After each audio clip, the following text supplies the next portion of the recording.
Bully, and we have a new women's champion in her name, once again, Becky Lynch. How you feeling about that this morning? Surprised. I was a little surprised. And the reason why is we just saw Becky as champion before going into WrestleMania against Rhea Ripley.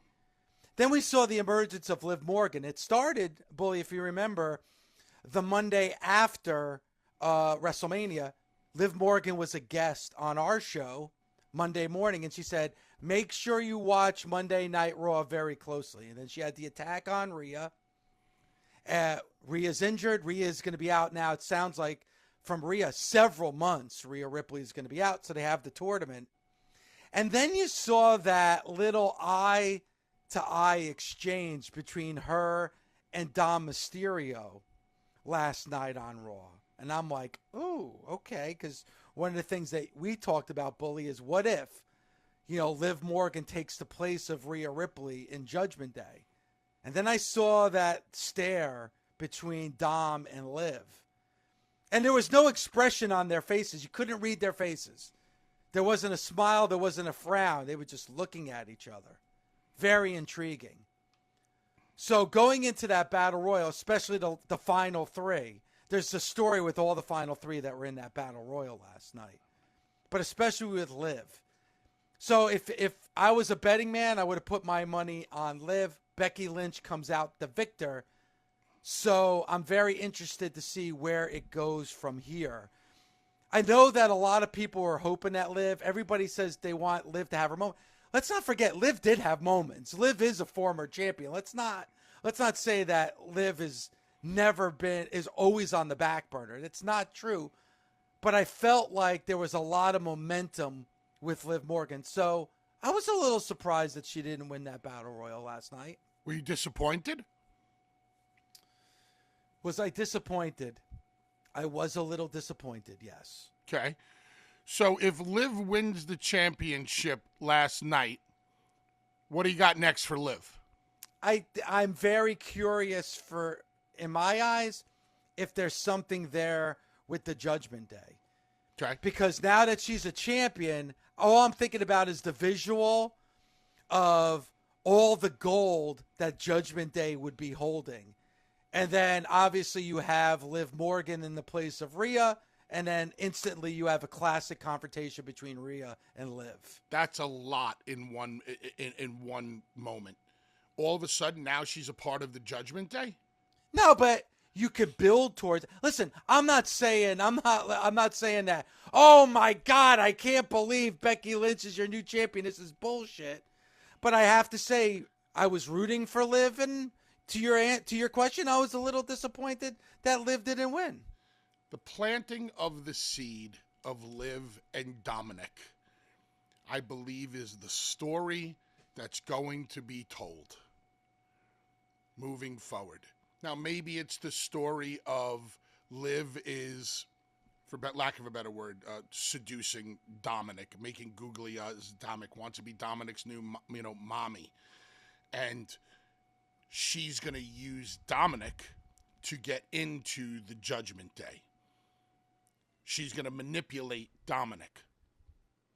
And maybe some guys in the Judgment Day are not happy about it. And this is how she is going to use Dom to get what she wants. And what does Rhea want? And what does Liv want? Liv wants that championship. The Revenge Tour. You saw the T-shirt that she posted yesterday, which I love. It reminded me of a Sex Pistols T-shirt, Dave. I don't know if you yeah, caught it's very that. punked out. Yeah, for I sure. really liked it. As a matter of fact, I'll take one. Double X, brother. Summer's coming. Cut the sleeves off. Got to do a cycle before that big rat it makes me concert look coming up better in than July. that refereed shirt did. Anyway, so when Liv attacked Rhea, obviously the injury, let's just say the injury was not supposed to happen.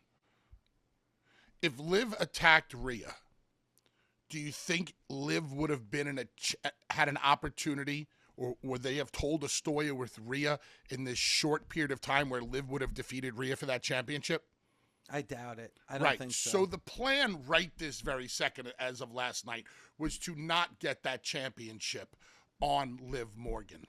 when you have a situation like what happened with Rhea Ripley, where there's an unfortunate accident, she gets injured, and you have a championship that you need to double park on somebody, you double park it on a huge star.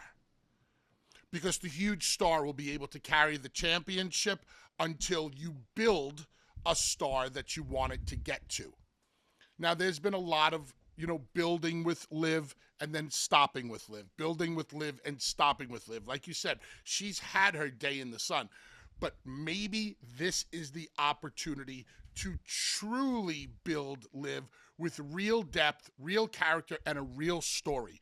Because Liv and Dominic is going to work, period. I could give you 6 months off the top of my head right now on how to do that. It's very easy. We've seen situations like this before in real life where a woman manipulates a man to get what he wants, or a man manipulates a woman to get what he wants. It happens every single day. Last night, I know there was no exchanging of words between Liv and Dominic, but I would have loved, and this is just my personal opinion, I would have loved to hear Liv say, "Hello, Dominic." I would have loved to have heard Liv say Dominic's name. And then they would have went off. It's just that little added something where you could, because they both looked mad and they both looked mean and they both looked aggressive. I would have loved to have heard one little thing from her that kind of eased the tension. And Dave, men like it when a woman says their name, and women like it when you say their name. It's just human nature. So it's her kind of ingratiating herself to him. Hello, Dominic. It's neither here nor there. It didn't happen. It's just something that I would have liked to have seen.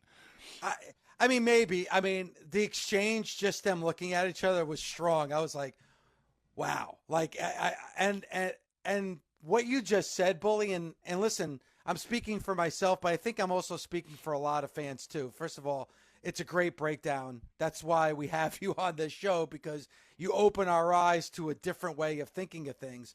I think myself and a lot of fans, and probably a lot of the vocal fans on social media last night after Becky won the championship, is that we're accustomed to a certain way with the WWE, Bully. And I feel like, and I'm guilty of it, Cody Rhodes being the perfect example after WrestleMania 39, like, you worry that if that moment doesn't happen, you could easily be forgotten about and pushed aside. That was really a lot of what happened during the last 5 years to 10 years of the Vince McMahon era, where there wasn't follow-ups. You never saw the end of a story. They would move on and change personalities in the character without ever like giving understanding or a backstory to it. We're living in a different era of the WWE. I've said it before, you got to trust the process. We used to hear that, and I think a lot of times when people heard that trust the process, you kind of rolled your eyes and said whatever. I feel you could say that now. You got to have faith in WWE creative right now. So the fact that Liv did not get her moment last night doesn't mean that at some point she's not. And when she probably does, it's going to mean a lot more than if you would have gotten the moment last night. Case in point, Cody at 39, yeah. Cody at 40. But you understand why fans think that way, because in the tail end of the Vince McMahon era, your concern was, all right, Liv didn't get her moment. Now she's going to be forgotten about. No, she's not. That's not going to happen. She's not going to be forgotten about. They just put her in a shot last night with Dom. Dom is an A player on the main roster. Okay, the Judgment Day are A players. Can you imagine Liv Morgan infiltrating the Judgment Day? Here's your story. She uses Dominic to get into the Judgment Day. She takes over the Judgment Day with maybe Priest getting away from, because Priest is telling these guys, I don't need you, you don't need me. So Priest might be getting himself away from it.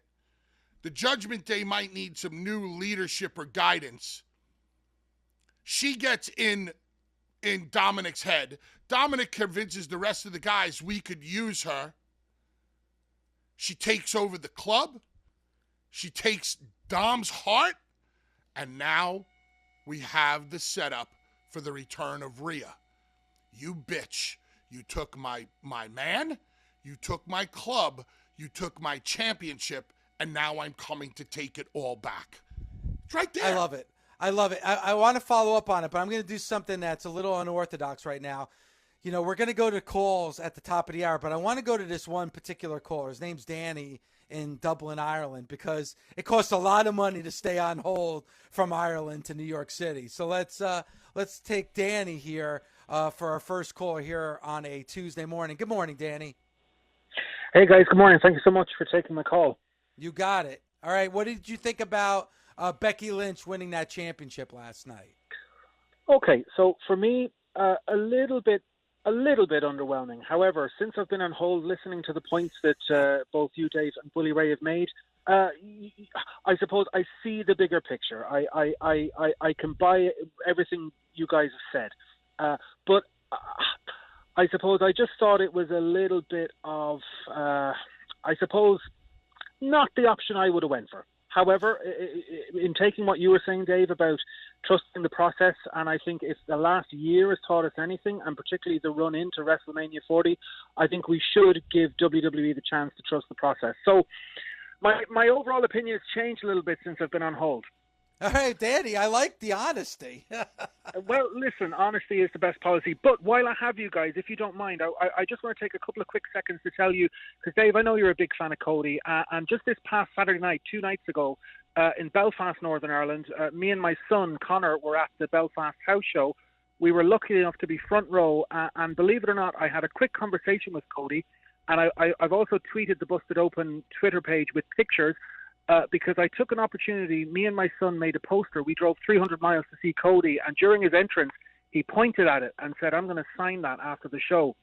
And just to give a mark of the kind of champion that Cody Rhodes is, 15,000 sellout, everybody looking for their moment with Cody. And Cody, after the show, fantastic match with Shinsuke in Belfast just this past Saturday, he walked all the way over to me and my son Connor. He took the time to speak to my son. My son Connor had a Cody action figure. He signed it. He signed the page. And at that moment, he signed the sign that we made. And I took an opportunity. I said, Cody, I'm a 40-year-old man. I've been a WWF&E fan all my life, a pro wrestling fan. In the last 2 years, the story you have told has made me believe again. And I took that opportunity to say that to Cody. And he stopped and he said, "What's your name?" I said, "Danny." And he took his hand out and he said, "Thank you, Danny. That makes the travel worth it." So I just want all your listeners to know that really is. The Cody Rhodes we see on TV is the man who carries that belt, the honor and the prestige of that WWE Championship. So I'd like everyone to know that that is the real man out there. And I was so proud to be a wrestling fan on Saturday night. Danny, that's an excellent call. And thank you for sharing that story, Danny. And appreciate you listening and appreciate you calling in this morning. Thank you. Thank you so much, guys. Love the show. All right. Thank you, Danny. That means a lot. And the word that sticks out of everything that Danny just said, believe. You made me believe again. That's music to a wrestler's ear, a performer's ears, an entertainer's ears. You made me believe again. Belief in something is a hell of an emotion.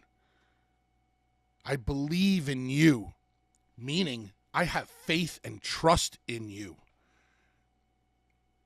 Especially when we always talk about what word lies in the middle of the word believe. The word is lie, L-I-E. And professional wrestling is sports entertainment, but we make you believe in everything that we do. And when you can forget about the fact that it's sports entertainment and believe in the person and believe in the journey and believe in the product and the character, that's when you're truly doing your job. This goes back to moves versus story. You can't believe in a move.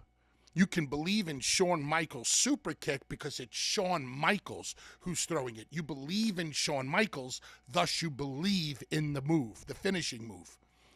but you can't just believe in wrestling moves. You can applaud them, you can appreciate them, you can cheer for them, but you need to believe in a person.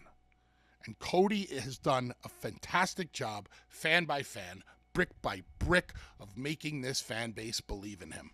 And Bully, a lot of it has to do with the fact that he lost at 39 and then won at 40.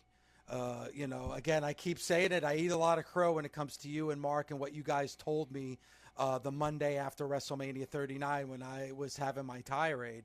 And you all said, wait till next year. Wait till next year. Well, next year happened. And I think I was also right in the fact that, you couldn't wait any longer. I think it was the perfect time to pull the trigger on Cody being your champion. And I'm telling you, Bully, the product is really hot right now. And I see it everywhere I go. The kids love Cody. But I also feel like the kids love Cody, but they're getting their parents to believe in Cody as well. That's why it kind of helps that Dusty was his dad. Because a lot of parents grew up watching his dad wrestle. And I feel like this is very rare that you have somebody like Cody Rhodes that's beloved by everybody. And, he puts the time in. We're hearing more and more stories, like Danny's story about Cody sticking around after Raws, after SmackDowns, after live events, where he's signing autographs and taking pictures for 45 minutes to an hour after a show. Not everyone can do it. Randy Orton was not somebody, when they wanted to have him do it, that was able to do it. Not everybody can do that, Bully. Cody Rhodes he's that guy. And let's not forget that Cody admittedly borrowed the John Cena handbook. Because Cody was smart enough. Cody learned, as we spoke about at the beginning of the show, learning in this business. Cody learned that the John Cena way of building a fan base worked. So why try and reinvent a wheel that has been perfected a long time ago? Hulkamania. Hulkamania was all about the kids and training and say your prayers and take your vitamins and yada, yada. John Cena. These guys Hulk catered to the kids. John Cena catered to the kids. Yes, I understand Austin and Rocky catered to the adults. Their way is not better than, it's just a good way of doing it. So Cody, the Stone Cold way would have never worked for Cody, but the John Cena way does. So let me borrow the John Cena handbook. Let me flip through it. Let me learn it. Let me add my own to it. And look at what's going on with Cody.